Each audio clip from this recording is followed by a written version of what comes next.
અને હવે વાત કરીશું મુકબધિરો માટેના સમાચારની। સ્થાનિક સ્વરાજની ચૂંટણીમાં ગઠબંધનને લઈ આપ પ્રમુખ ઈશુદાન ગઢવીનું નિવેદન।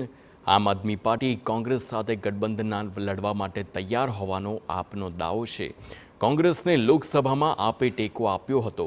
બંને પાર્ટી અલગ અલગ ચૂંટણી લડે તો ભાજપને ફાયદો થશે। આપ ભાજપને હરાવવા માટે કોંગ્રેસ સાથે ચૂંટણી લડવા તૈયાર રહેશે તો સ્થાનિક લેવલે પ્રપોઝલ આવશે તો પણ અમે સ્વીકાર કરીશું।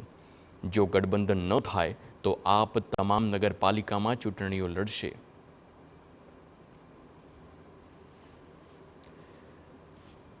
ભરૂચમાં વધુ એક આદિવાસી અગ્રણીએ કરી છે ભીલ પ્રદેશની માગ। ચૈતર વસાવા, મહેશ વસાવા બાદ છોટુ વસાવાની પણ ભીલિસ્તાનની માગ છે। અમારા અધિકાર કોઈ સરકારે નથી આપ્યા। 77 વર્ષમાં આદિવાસીઓની દુર્દશા જ થઈ છે। જમીનો છીનવાઈ, નદી નાળા લૂંટાયા। હક માટે હવે અલગ પ્રદેશ માગી રહ્યા છે, તેમાં શું ખોટું છે?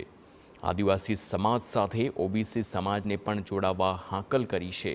છોટુ વસાવા ઝઘડિયાના 7 ટર્મથી રહી ચૂક્યા છે ધારાસભ્ય।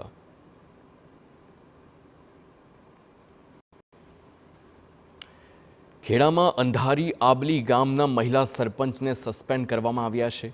મહિલા સરપંચની જગ્યાએ પુત્ર વહીવટ સંભાળતા હોવાનો આરોપ છે। મહિલા સરપંચ નિરક્ષર હોવાથી તમામ દાખલાઓમાં પુત્ર ખોટા સહી સિક્કા કરતો હતો। ખોટા સહી સિક્કા કરતો હોવાનો વિડીયો થયો હતો વાયરલ।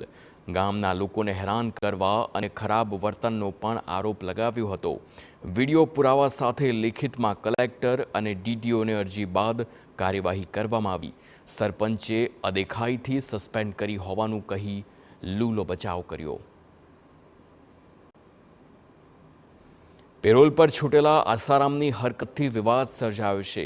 સભા ન કરવાની શરતે છૂટેલા આસારામે નિયમ ભંગ કર્યાની ચર્ચા છે।